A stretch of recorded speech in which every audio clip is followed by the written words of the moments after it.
Assalamualaikum warahmatullahi wabarakatuh. Salam guru penggerak, bergerak, bergerak, menggerakkan. Perkenalkan, nama saya Puji Astuti, asal sekolah SD Negeri Penyarang 01 Sidareja, CGB, Angkatan 10, Kabupaten Cilacap, tahun 2024. Pada kesempatan kali ini saya akan menyampaikan aksi nyata modul 1.4 tentang budaya positif. Adapun untuk fasilitator yaitu Ibu Siti Rodiah, sedangkan untuk pengajar praktek Ibu Tri Romadoni. Berikut ini kegiatan penyebaran pemahaman kepada murid melalui keyakinan kelas yang dilaksanakan di SD Negeri Penyarang 1 Sidareja pada hari Rabu tanggal 5 Juni 2024 di kelas 5. Assalamualaikum warahmatullahi wabarakatuh. Waalaikumsalam warahmatullahi wabarakatuh. Bagaimana kabarnya anak-anak hari ini? Baik. Bagus, semuanya sehat ya? Sehat. Sebelum kita belajar, dulu kita bagaimana? Berdoa. Siapa yang mau pimpin doa? Silakan pimpin doa terlebih dahulu. Hai teman-teman, sebelum kita belajar kita berdoa terlebih dahulu. Sebelumnya kita berdoa mulai.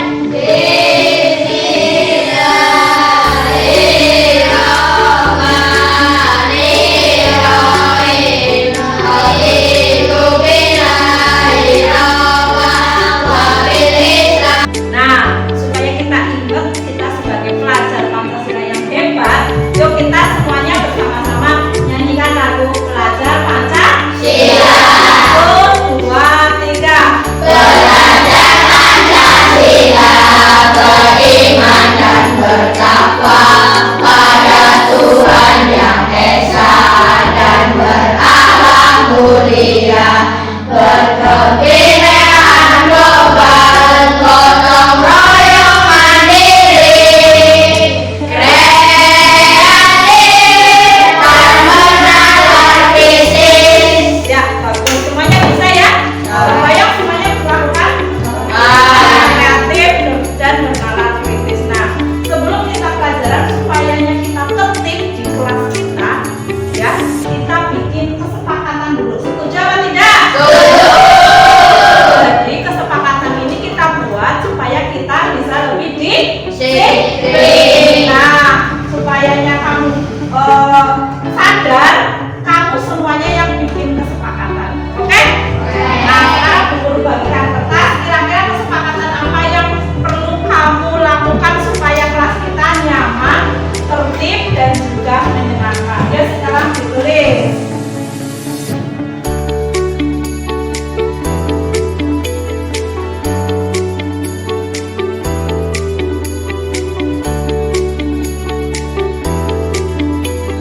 Selesai? Siapa yang sudah selesai duluan? Oh iya, pertama ada Gian dulu. Silakan masuk ke depan. Apa kesepakatan kelasnya? Kita tulis kesepakatan kelasnya. Bacakan Gian. Datang tepat waktu. Sepakat apa tidak kita belajarnya datang tepat waktu? Sekarang kita masukkan ke lingkaran kesepakatan ini. Silakan letakkan di mana kesepakatanmu. Lanjut, siapa yang sudah lagi yang mau maju? Oh iya, Susi dulu silakan. Maju ke depan, dibaca di yang keras biar temennya tahu. Saling menghormati. Saling menghormati, sepakat apa tidak? Tempel di mana? Kemudian siapa lagi yang mau maju?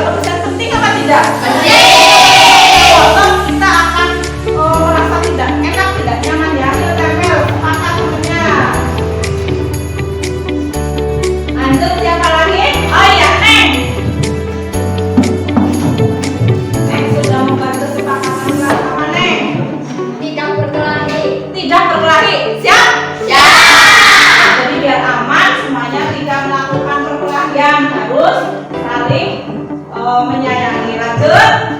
Ya, Jasmine, silahkan maju ke depan.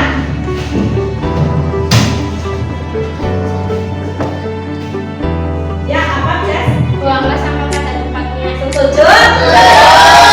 Pokoknya nggak kemana-mana, kita buang pada tempatnya. Lanjut, siapa lagi? Leo, silahkan Leo. Ayo. Laksanakan piket dengan teratur. Semuanya suka ada yang nggak piket? Nah, biar semuanya piket, semuanya nggak bersih, kita semuanya harus piket dengan teratur. Letakkan di sebelah mana? Nah, lanjut siapa lagi? Oh, ada Lang yang cepet-cepet ngacung. Silakan Lang, apa kesepakatan kelasnya? Saling toleransi. Saling toleransi. Jadi kalau ada yang punya kepentingan diperbolehkan ya, nggak berangkat atau ada kesalahan kelompok, ada kesibukan, toleransi diperbolehkan. Sepakat apa tidak? Sepakat. Silakan ditempel di sebelah mana. Lanjut.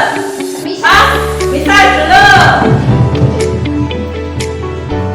Nah, sekarang apa dibaca? Tidak boleh mengejek. Tidak boleh mengejek. Cocok? Cocok. Tempel lagi. Lanjut.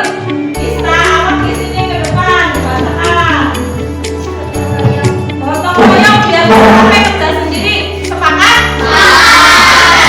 Gotong royong. Siapa lagi? Masya. Masya.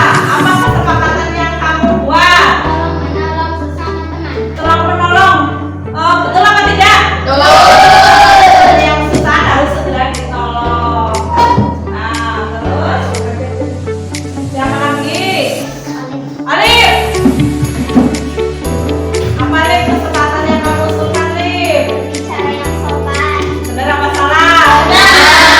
Ya, jangan yang salu yang jorok-jorok, yang keras-keras. Lanjut, siapa lagi? Tinggal dua, pingsut kalian gambreng. Ya, Sandi menang. Apa Sandi?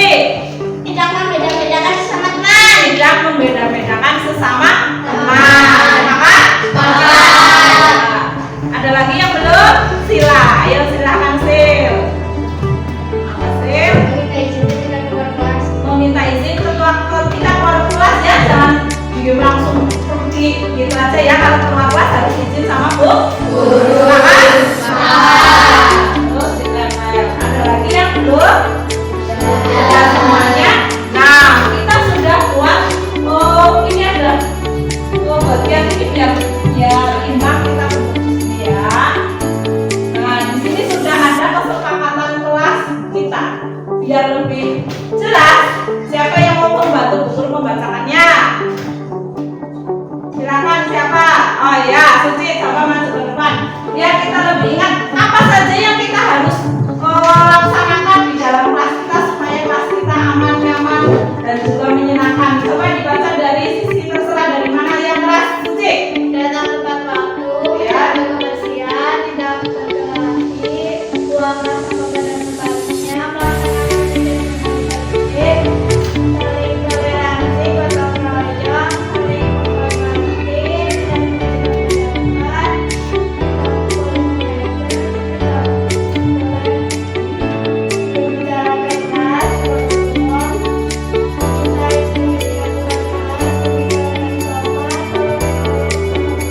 Ya, bagus. Semuanya sepakat dengan kesepakatan kita? Dan kalau sudah terjadi kesepakatan ini, semuanya melaksanakan dengan tertib ya.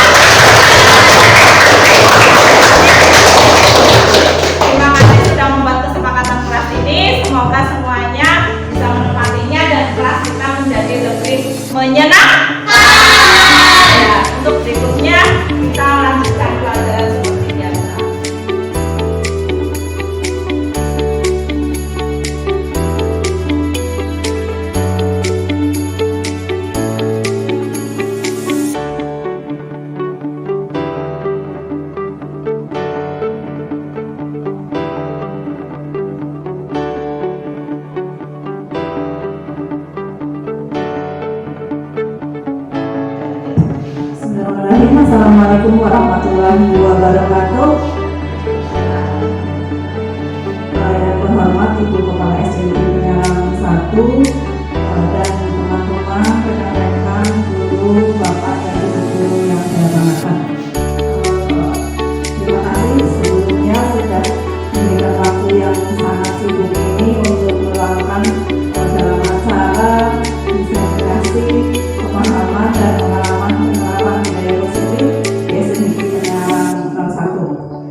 Alhamdulillah, puji syukur kepada Allah Subhanahu wa Ta'ala, pada pagi hari ini kita diberi kesehatan dan kenikmatan untuk menjalankan tugas sebagai abdi negara.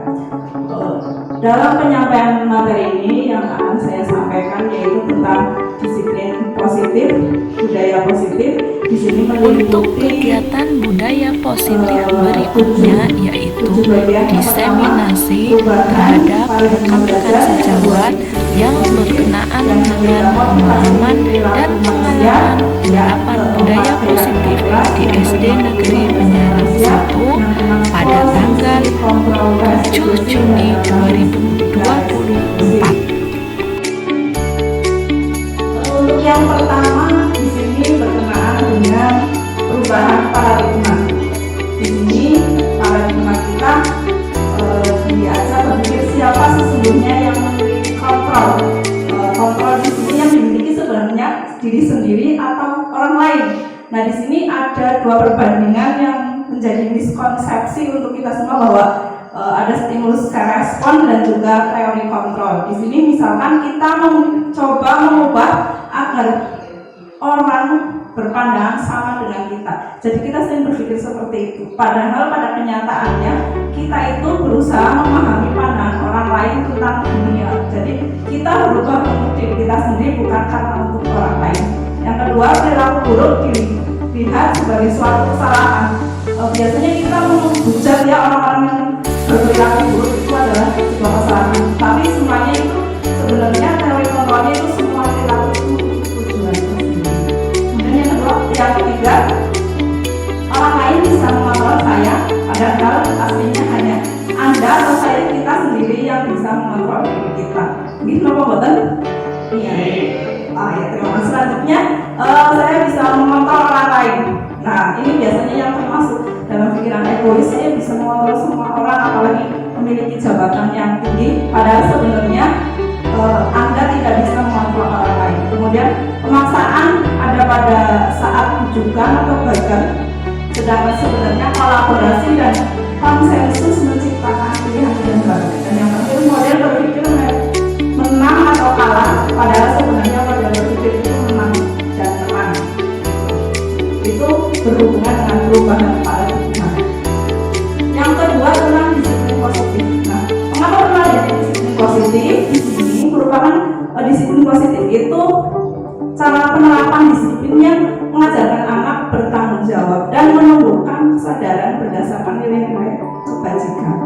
Jadi anak-anak diterapkan supaya memiliki nilai-nilai kebajikan. Nah, nanti dampaknya lebih ke arah disiplin diri yang dapat mengontrol diri dalam melakukan segala tindakan. Jadi ketika anak sudah mempunyai disiplin positif, dengan sendirinya anak-anak akan bisa mengontrol dirinya sendiri. Berikutnya dapat membuat murid memahami dan menyadari berdasarkan motivasi intrinsik, bukan akibat paksaan atau ujian dan juga hukuman.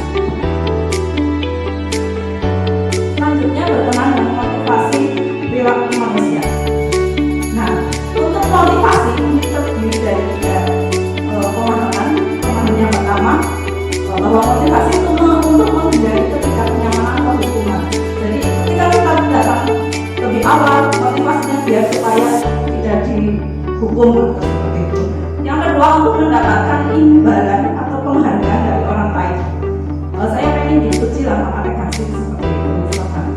Yang ketiga, untuk menjadi orang yang mereka inginkan dan menghargai diri sendiri dengan nilai-nilai yang mereka percayakan. Ini lebih lengkap, jadi untuk orang lain dan juga untuk dirinya sendiri agar lebih berharga. Otomatis ketika kita lebih disiplin, imbasnya kita lebih dihargai. Berikutnya berkenaan dengan keyakinan kelas atau keyakinan sekolah. Di CGP ini sangat diterapkan sekali setiap kegiatan pembelajaran adanya keyakinan kelas. Nah, untuk keyakinan kelas ini yaitu perlu berperan dalam mewujudkan terbentuknya keyakinan kelas dengan adanya kesepakatan antar guru dan murid. Jadi setiap pembelajaran dibentuk kesepakatan kelas. Sebenarnya kesepakatan ini adalah sebuah kalau istilah dalam zaman dulu itu peraturan kelas. Tapi untuk lebih enak didengar, sekarang dinamakan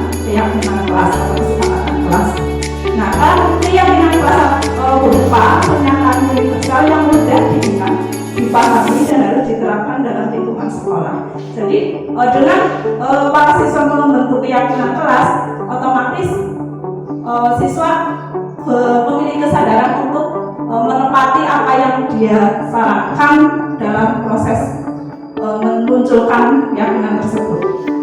Berikut ini contoh keyakinan kelas yang terdapat di kelas 1, kelas 5, dan kelas 7 ini berbeda-beda. Misalkan di kelas 1, keyakinan kelas setiap anggota kelas perlu belajar. Di sini ada perlu senang, ada perlu melakukan tugas, perlu saling menghargai dan juga merasa aman. Kemudian untuk keyakinan kelas 5, di sini tarafnya lebih tinggi.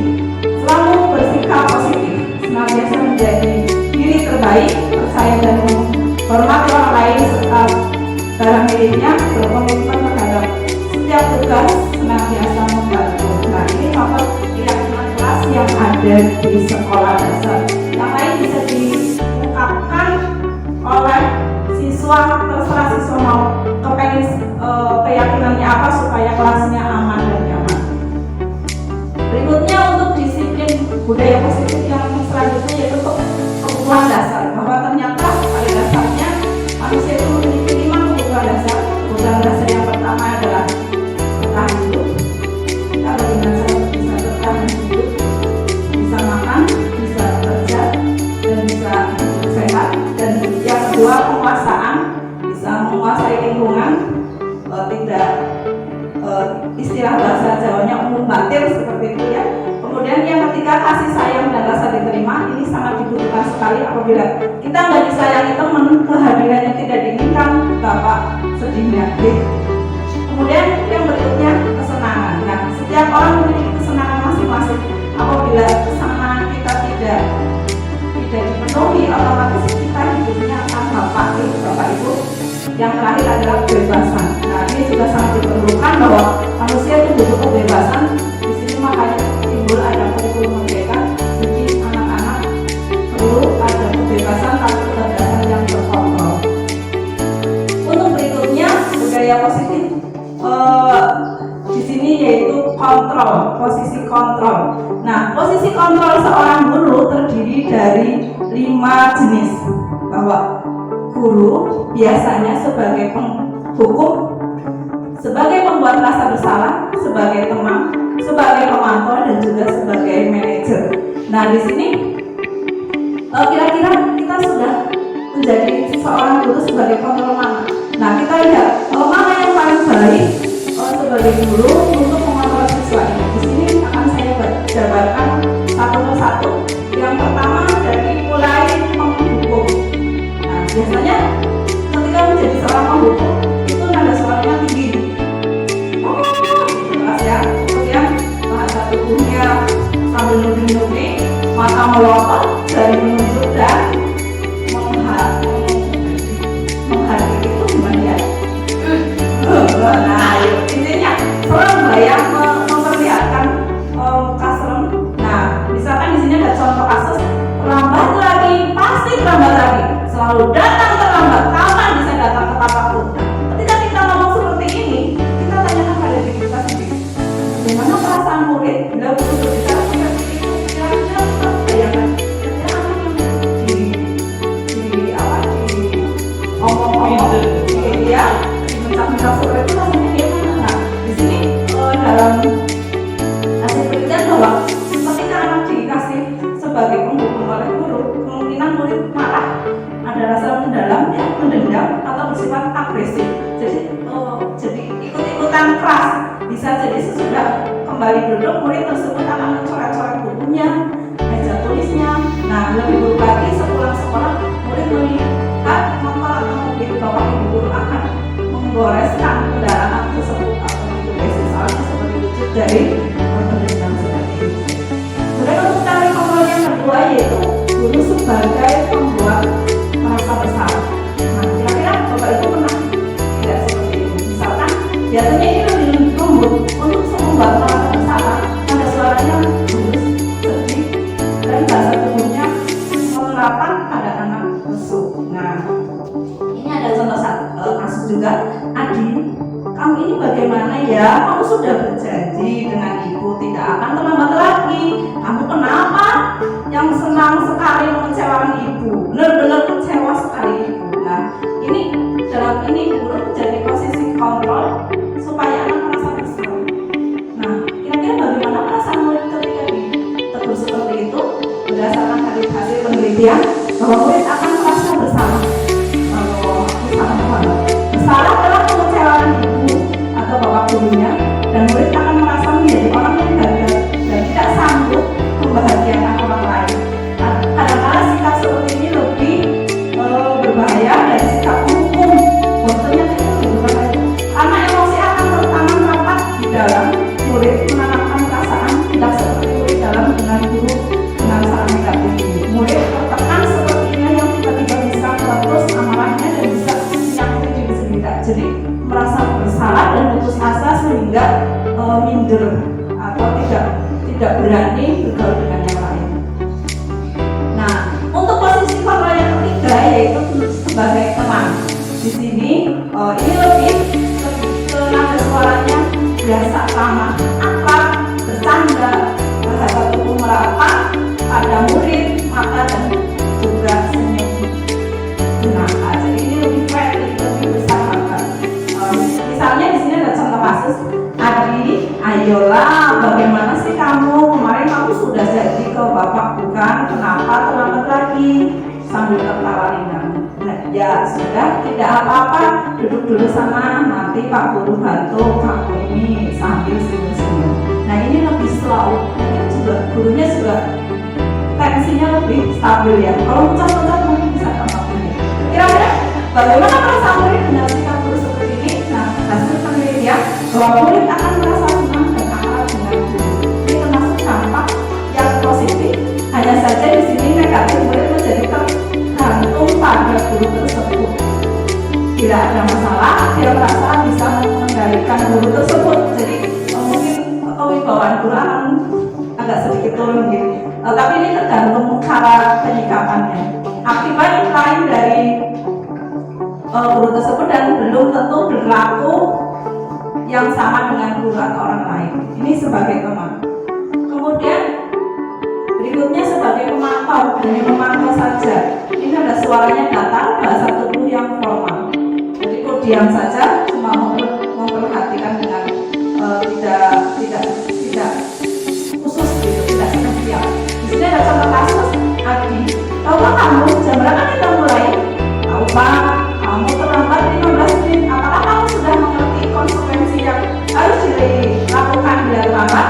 Paham Pak, saya harus tinggal kelas, belajar istirahat nanti dan mengerjakan tugas ketinggalan saya. Nah, ya benar, nanti pada saat jam istirahat kamu harus tinggal di kelas untuk menyelesaikan tugas yang tertinggal tadi. Nah, saya tunggu. Itu sebagai pemantau, jadi data dan sesuai kesepakatan untuk mempertanggungjawabkan perilakunya. Di sini berdasarkan hasil penelitian bahwa murid memahami konsekuensi ini muridnya harus memahami bahwa ketika bermasalah harus dilakukan apa, yang harus dijalankan karena telah melanggar salah satu peraturan sekolah. Guru tidak menunjukkan suatu emosi yang berlebihan, menjadi marah atau membuat merasa berbuat salah itu tidak, murid tetap dibuat tidak nyaman, yaitu dengan harus tinggal kelas pada waktu jam istirahat dan mengerjakan tugas, dan guru tetap harus memantau murid pada saat mengerjakan tugas di jam istirahat karena murid tidak bisa ditinggal seorang diri. Ini posisi kontrol sebagai pemantau. Yang terakhir, posisi kontrol sebagai manajer. Nah, manajer ini biasanya ciri-cirinya ada suara tulus, bahasa tubuh tidak kaku, mendekat ke murid. Ya. Di sini ada contoh kasus juga. Guru, Adi, apakah kamu mengetahui jam berapa sekolah dimulai? Tahu Pak, jam 7 ya. Jadi kamu terlambat. Kira-kira bagaimana kamu akan melukai masa ini? Saya tidak menanyakan teman saya Pak. Untuk mengejar tugas yang tertinggal, baik itu bisa dilakukan. Apakah besok akan ada masalah untuk kamu agar tidak hadir tepat waktu ke sekolah? Ditanyakan dulu. Kira-kira besok kamu akan terlambat lagi Pak? Tidak Pak, saya bisa hadir tepat waktu. Di situ ada konsekuensi yang harus memiliki kewajiban bertanggung jawab posisi sebagai manajer. Nah, di sini guru memberi tanggapan, ya baik, saya hargai usahamu untuk memperbaiki diri. Jadi dengan sendirinya siswa memiliki tanggung jawab untuk memperbaiki kesalahannya. Pada posisi manajer, pada guru, suara guru sebaiknya tulus, tidak perlu marah, tidak perlu meninggikan suara, apalagi menunjuk dari bercakap menyinggung ya, di sini ditimbul atau bersikap seolah-olah menyesal tanpa sedih sekali akan perbuatan murid ataupun gurau menempatkan diri sebagai teman murid. Nah, fokus ada pada murid, bukan untuk membahagiakan guru atau orang tua, namun murid sudah mengetahui adanya suatu masalah dan suatu perlu terjadi bila guru mengambil posisi pemantau. Guru akan melihat apa konsekuensinya, apa peraturannya, namun pada posisi manajer, guru akan mengembalikan tanggung jawab pada murid untuk mencari jalan keluar permasalahan, tentu dengan bimbingan guru. Untuk yang materi terakhir yaitu segitiga restitusi. Nah, ini yang sedang digencarkan di guru penggerak bahwa ketika penanganan kasus di sekolah, seperti kemarin di sekolah kita ada sebuah masalah, ada penanganan kasus di guru penggerak itu namanya segitiga restitusi. Dalam segitiga restitusi ini ada 3 kegiatan. Yang pertama, menstabilkan identitas. Yang kedua, validasi tindakan yang salah, dan yang ketiga, menanyakan keyakinan. Nah, di sini kegiatannya merinciannya seperti apa aja. Yang pertama yaitu menstabilkan tindakan atau establishing the identity. Ya. Nah, di sini dalam kegiatan menstabilkan identitas, misalkan ada siswa buat salah, pertama yang dilakukan yaitu menstabilkan, mengubah identitas anak dari yang gagal karena melakukan kesalahan menjadi orang yang sukses. Jadi kamu telah gagal berbuat salah seperti itu, tapi kita bagaimana caranya supaya kegagalan berbuat salah itu berubah menjadi kesuksesan yang lebih baik. Anak yang melanggar peraturan karena sedang mencari perhatian biasanya adalah anak yang sedang mengalami kegagalan. Dia mencoba untuk memenuhi kebutuhan dasarnya, namun ada benturan. Nah, kalau kita mengkritik dia, maka kita akan tetap membuatnya dalam posisi gagal. Yang ketika dikritik, kamu kok terlambat terus, kamu gagal terus. Nah, ternyata dalam pikiran aku saya gagal. Nah, di sini bagaimana caranya menstabilkan identitas? Ada beberapa pertanyaan yang bisa kita lontarkan. Misalkan, berbuat salah itu tidak apa-apa. Tidak ada manusia yang sempurna. Seperti itu bisa dilakukan ke siswa. Saya juga pernah melakukan kesalahan seperti itu. Kita bisa menyelesaikan ini. Nah, Bapak Ibu tidak tertarik mencari siapa yang salah, tapi Bapak Ibu mencari solusi dari permasalahan ini. Kemudian kamu berhak merasa begitu.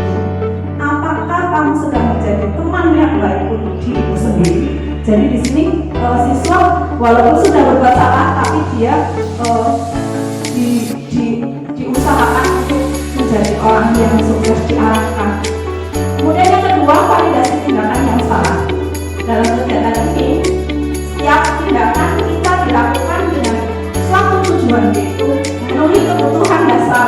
Kalau kita memahami kebutuhan dasar apa yang mendasari sebuah tindakan, kita akan bisa menemukan cara-cara yang paling efektif untuk memenuhi kebutuhan tersebut. Jadi kita tanyakan kebutuhannya apa. Sebenarnya dia melakukan kesalahan itu alasannya apa, seperti itu. Di sini ada kata-kata yang bisa diungkapkan supaya masuk dalam kegiatan validasi tindakan ini. Misalkan, padahal kamu bisa melakukan yang lebih buruk dari ini, tapi kamu tidak melakukannya kan? Nah, jadi mengangkat dulu, tapi nanti diarahkan ke yang lebih baik. Kamu pasti punya alasan mengapa kamu melakukan itu. Kenapa kamu nggak bawa buku? Kenapa kamu tidak berusaha PR? Kenapa kamu nakal kepada teman? Nah, kamu juga bisa ditanyakan alasan. Dalam validasi tindakan ini, anak diberi kesempatan untuk menyampaikan alasan dari perlakuan berbuat salah itu. Yang ketiga, kamu patut bangga pada dirimu sendiri karena kamu telah melindungi sesuatu yang penting buatmu. Di sini misalkan melindungi apa hingga berantem dengan teman seperti itu.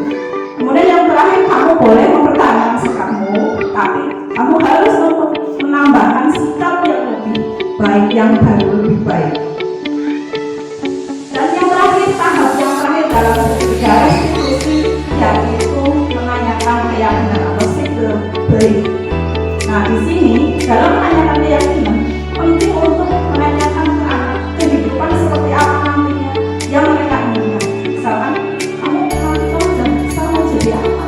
Mau jadi dokter. Nah, kalau jadi dokter kira-kira kalau kamu seperti ini bisa jadi dokter apa tidak? Nah, seperti itu. Jadi biarkan siswa berpikir ke arah yang lebih meyakinkan seperti itu. Misalkan ada, apakah kamu ingin menjadi orang yang sukses, bertanggung jawab, atau bisa dipercayai? Karena dipercaya orang itu sangat penting. Nah, seperti itu. Kebanyakan anak akan mengatakan ya, tapi mereka tidak tahu bagaimana caranya menjadi orang seperti itu. Guru dapat membantu dengan bertanya, seperti apa jika mereka menjadi orang seperti itu? Misalkan mereka jadi orang yang dipercayai, dia harus disiplin, harus tepat waktu, harus menjaga perilaku seperti itu, diarahkan ke perilaku yang lebih baik. Ketika anak sudah mendapat gambaran yang jelas tentang orang seperti apa yang mereka inginkan, nah, guru dapat membantu anak tak fokus pada gambaran tersebut. Kemudian tadi tentang budaya positif yang Bapak Guru harus miliki untuk mendidik anak kita menjadi pribadi yang lebih baik. Terima kasih atas segala perhatian. Mohon maaf bila banyak kekurangan. Wabillahi taufiq wal hidayah. Wassalamualaikum.